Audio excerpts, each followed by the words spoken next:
This is the gold-silver comparisons, and we're going to look at the gold-silver ratio, and I think that you're going to find this pretty fascinating. Recently, we showed to our members, mostly, key levels for gold, and we cautioned that gold was sloppy, and there was weakness, and there was a pretty good chance that gold was going to break down, break support, and if that happened, we would change our upside projections for the gold market, which we thought would go to new highs for the year. Well, that support has broken. And silver is much better. And I'm going to show you some things that confirm that, and I think you'll find very, very valuable when we look at this. So first thing I want you to see is the look at the gold-silver ratio is what we're going to look at. So I got to pull in some charts in here for you to see. So here is the gold-silver ratio. So this will take a little bit of explaining, because what we're looking at here is I've taken the gold-silver ratio and divided it and established it at 65. Now this came from over 100. So right now the gold-silver ratio has really come in very, very significantly over months. What we're looking at here, well, this right over here is gold, as I highlight that, and you can see that gold has taken a pretty good trip to the downside. At the same time, what this ratio has done is continued to weaken, as you see it. So as this chart moves down, it's representative of the gold-silver ratio moving down. This big downside move here in the gold-silver ratio was that big uptick when the Redditors tried a short squeeze. Then it came back, but you could see here, as gold has continued to weaken, the gold-silver ratio has continued to weaken. And based on what we see in here, and based on what I'm going to show you now, it is likely that we will continue to see that happening. So that's a look at the gold-silver ratio, and I wanted you to get a sense for that, because gold has been weakening consistently against silver. So now this chart I'm bringing in right over here is a little bit different also, and this is the daily chart of gold and silver. And what we're looking at here are some of our proprietary indicators.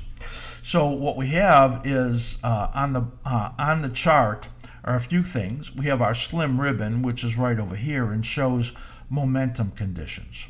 We have our slim ribbon PO, which is down here, which not only shows the momentum condition when it's red, but also gives signals. In other words, telling you when it is likely that the momentum is going to continue.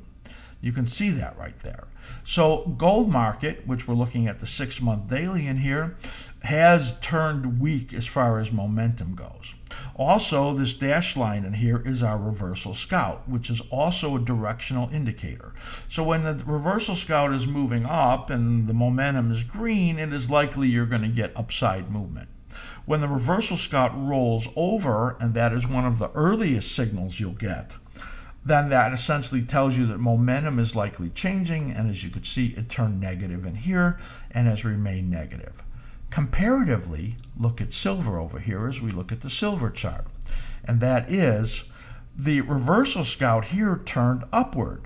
The momentum is positive, and our slim ribbon PO, which is only available to our level 4 members for use on the Thinkorswim platform.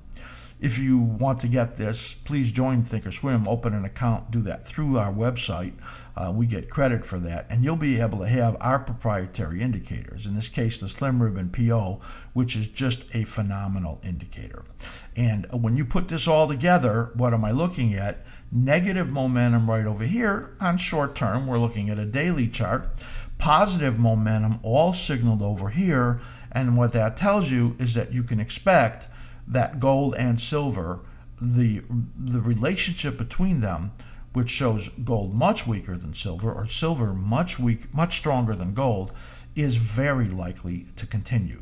That says to me that if you get some days where gold moves up and silver doesn't move up as far, or silver moves down and gold doesn't move down as far, it'll probably be temporary and even give you an opportunity if you're interested in that trading that ratio.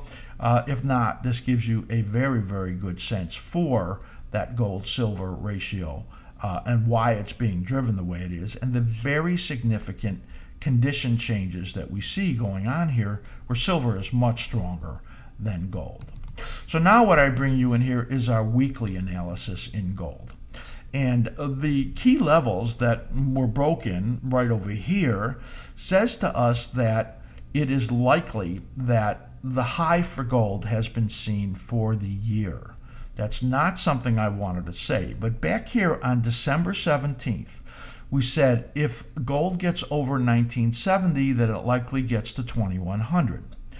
If it fails at that 1970 level, it likely tests 1770. It failed at 1970. It's testing actually that 1767 number. So it did exactly what we cautioned about back in December.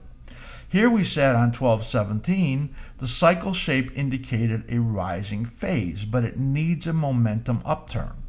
What happened was that at that time, it got only a slight momentum upturn, and then it turned down again. There's our momentum indicator right here for the weekly, and that now is pointing to problems.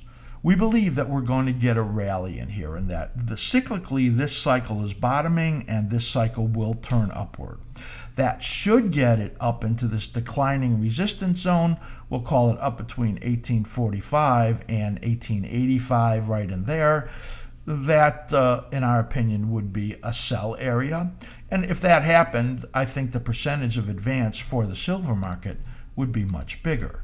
Why do I say that? /SI. We'll look here as we look at the silver market, and you can see, again, the very different picture. While gold has had a breakdown below this key level, silver is actually in a very significant uptrend. This momentum in here is strongly to the upside. And while there is likely a little corrective period right in here, which might give you some chop in this area, it is then very likely that we're going to see upside move in the silver market that will likely take you up to these resistance areas, these targets right up over here, which is around $31 and over $33 up over there, and our monthly projections would actually be higher up there. So right now you can see that we have what we think is a likely track up here to 31, and then this green track up here to 33 we think is possible. So you could see the sharp contrast when we look at that, looking at gold versus silver on the weekly, gold versus silver on the daily, gold versus silver on the ratio chart. All of that really points to the fact that silver is much better and still quite positive, while at the same time gold is much weaker. Gold and silver are unhooking right now. In other words, they might move up and move down together, just as they always do. But silver is much better, as you could see in this chart right now. And maybe it's time for traders to unhook also, as the real trade is probably going to be looking for opportunities to buy silver, looking for it to move to the upside in a much stronger way than gold probably can do right now.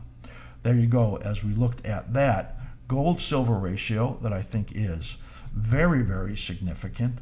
As we looked at very, very unusual charts probably. Remember, our level 4 members can ask us for these charts, and that would then maybe be helpful to you when we look at that. So that is the important look at the gold and silver market.